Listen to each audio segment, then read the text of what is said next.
Yes, 2020 was a flaming dumpster fire of a year, and I figured what better way to send it off right than to finally subject myself to the cinematic classic that is Showgirls.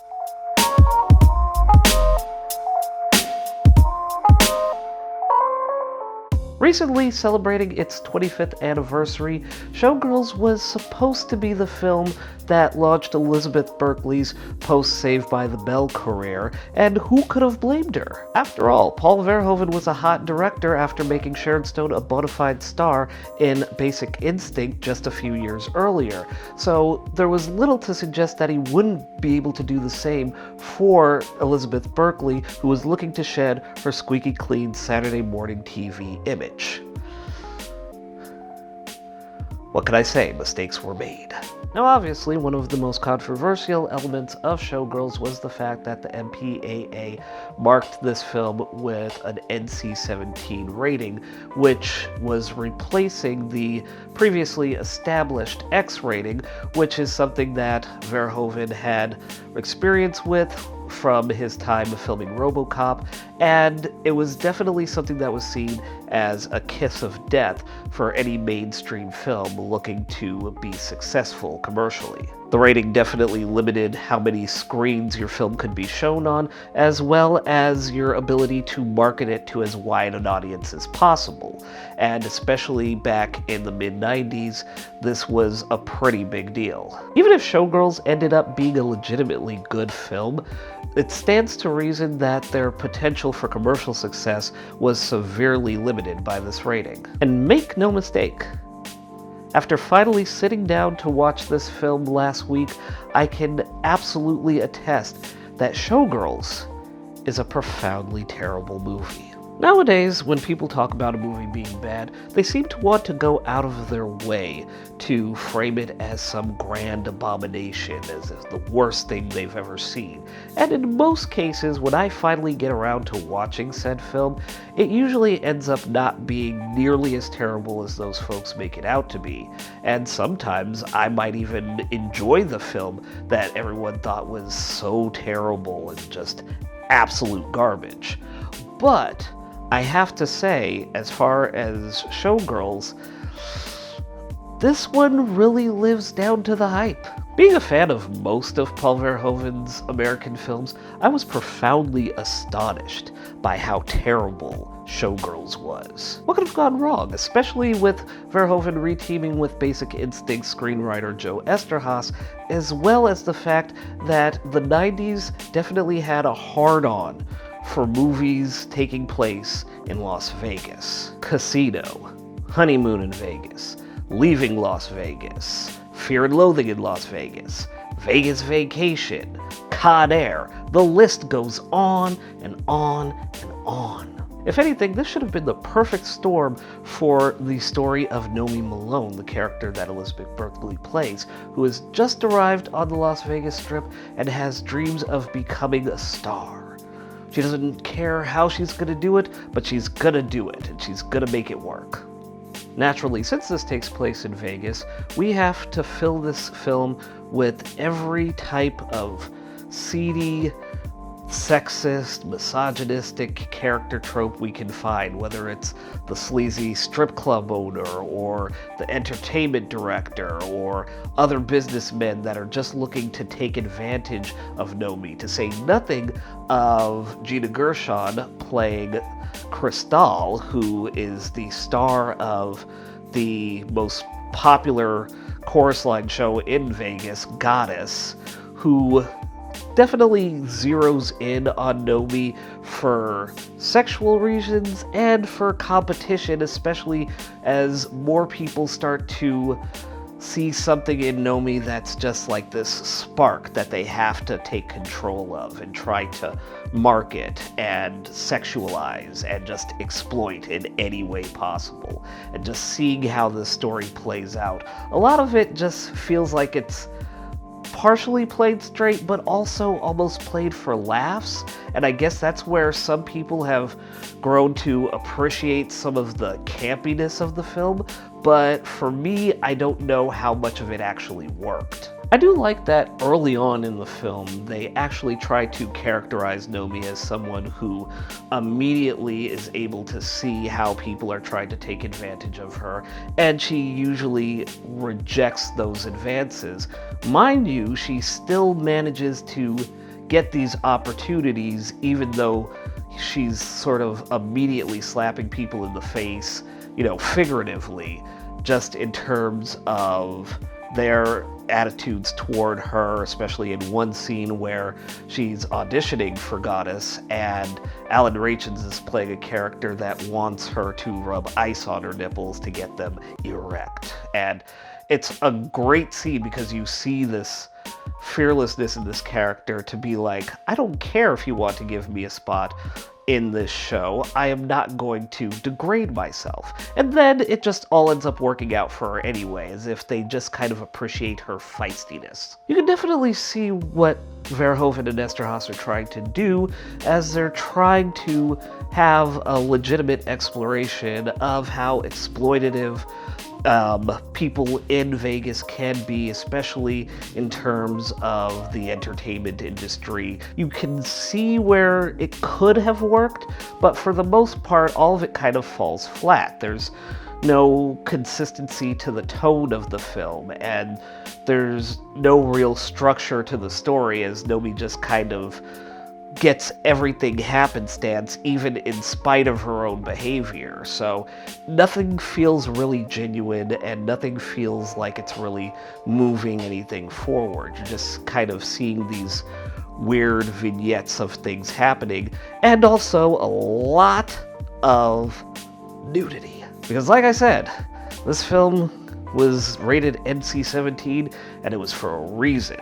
They made a conscious decision to just fill this with a cornucopia of bare breasts, but you're also getting the full regalia about every 10 to 15 minutes. Yes, the expectation is a movie about Vegas showgirls and strippers. There's going to be some level of nudity present in the film, but after a while, you kind of get the feeling that the filmmakers just couldn't help themselves and just are pushing this nudity on you every chance they get. And make no mistake, everyone looks really good. I'm not going to sit here and dismiss that, but at the same time, it just started to be a little too much after a while, and it honestly started to get boring about halfway through. One could almost argue that Showgirls displays almost an adolescent boy's idea of what eroticism is, and speaking as someone who was previously a 13-year-old boy himself, I have to say that we had to have had a lot more imagination than Showgirls did. And make no mistake, nowhere in Showgirls is this more apparent than the sex scene involving Elizabeth Berkley and Kyle MacLachlan's characters. Although I'd struggle to call what they were doing sex. Think of it more as a marine biologist working at SeaWorld trying to wrangle a spastic dolphin. I swear to God, this scene makes most of the stuff you would see on Skinamax look downright Oscar-worthy. I never had any hope for this film, but sweet merciful fucknuts did this scene put me into a fit of laughter that was so intense that I had to pause the film until I finally recovered. Between this and the scene between Nomi and Cristal reminiscing lovingly about having eaten dog food in their past, I am struggling to understand the collective rationale of all parties involved. And that includes myself for actually watching it. I made the decision to watch this film of my own free will, without provocation. I did it with premeditation and forethought. There's no one else I can blame for this. I did it to myself. It's true. That's why it really hurts. Now, I will give Showgirls this one scene that I thought was actually kind of heartfelt, involving Nomi having moved on from the strip club she started at early in the film and is now rehearsing as a part of the chorus line for Goddess, and she's visited by a former colleague from the strip club, Cheetah's, as well as the strip club's lecherous manager, played by gluten-free James Woods, Robert Davi. And I have to say, for how they set the scene up, I kind of give the film points for that. I will just the 1 point, because it actually is a bit sweet. Granted, Robert Davi's final send-off line is a little bit crass, but for how they had it set up, where she had quit the strip club and he was convinced that she wasn't going to make it as a Vegas showgirl, and for him to kind of almost humbly come back and be like, "Hey kid, you did it," was kind of a legitimately sweet moment in the film. And this is about all the goodwill I could afford Showgirls, because make no mistake, this film went off the rails about 5 seconds after the opening title card, but then decides in its last 20 minutes to careen off the edge of a cliff where there is a stockpile of dynamite waiting at the bottom. You're looking at your clock, and you're seeing that there's only 20 minutes left in this film. We're more than halfway through the final act of this film, and Nomi is now the toast of the town. She's, pushed her competition down the stairs to take over as the star of Goddess. The show is hers. Everything's falling into place. Even her best friend Molly, who was previously against her because of her attack that put Crystal, the star of Goddess, in the hospital, she said, "You know what? I forgive you," which makes no sense to me, but okay. And then we have Molly meeting her idol, her crush, this flashy Vegas showman whose name I couldn't even remember after watching the film, but she's definitely enticed by this gentleman. He's got the long 90s hair, got the Fabio look going on, and of course she's willing to go up to his hotel suite, which leads to a horrifically graphic gang rape scene between him and his bodyguards. Almost as worse is the cartoonish way in which this is resolved, because lo and behold, Nomi has a criminal past that Kyle MacLachlan's character is trying to hold over her to keep her from going to the police about the attack. And from this point on, it turns into this La Femme Nikita scenario where she poses as a stripper to infiltrate this Vegas showman's hotel suite and beat his ass down to exact revenge, forcing her to leave behind all the success that she's slept and, assaulted her way to achieving, so that she's not found out for whatever she did in her past. And it's absolutely ridiculous and stupid. And it's at this point that I realized that I had to reevaluate my opinion of Nicholas Winding Refn's film The Neon Demon, which kind of approaches similar themes as Showgirls, especially just the whole idea of youth and beauty being exploited. And the difference here is that Neon Demon actually has a consistent tone that, even if it's weird, even if it's slow-paced and moody, that's the tone for the entire film. So by the time you get to the end, where a model picks up a regurgitated eye and just nonchalantly puts it in her own mouth, you're prepared. You're not caught off guard. As crazy as that seems, the movie does a good job of priming you for this ending. Whereas Showgirls just said, alright, we're gonna do something silly and fun and full of nudity, and then in the last 20 minutes of the film, we're gonna put in a rape subplot, and we're gonna make it graphic as all hell, and we're gonna spend a lot of time watching this character get raped, and that's just gross. It's like the movie forgot that Nomi needed to have some dramatic arc, so they said, hey, let's brutalize her best friend, who's the only decent character in the film, so that we could achieve that dramatic arc for Nomi. You know the scene in Clue where Madeline Kahn is talking about hating the maid that slept with her husband. That's me, watching this series of events play out in the film. Needless to say, there were a lot of critics and audience members who did not have kind words for Showgirls back when it was first released, and unfortunately, Elizabeth Berkley took a lot of the blame almost unfairly, especially the amount of work she put into the role as far as the choreography and obviously putting herself out there, so to speak. And it's a shame to hear that not a lot of people were in her corner to defend her, although Verhoeven has expressed his regret for the maligning that she specifically received.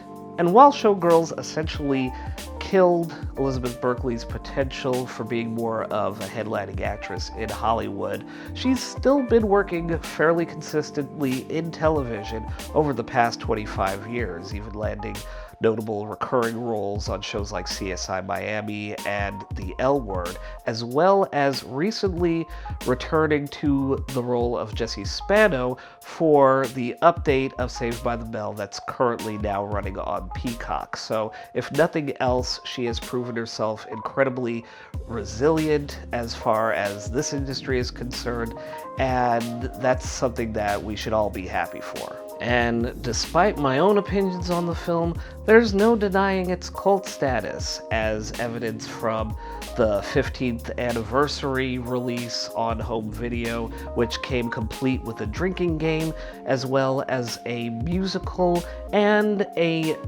recent documentary that came out called You Don't Know Me, which chronicles the behind the scenes of the film and even interviews some of the cast and crew members. So, if nothing else, Showgirls has definitely cemented its place in cinematic history and infamy. Hey guys, thanks for watching. As always, if you've got your own thoughts or opinions on Showgirls that you would like to share, go ahead and leave a comment in the section below.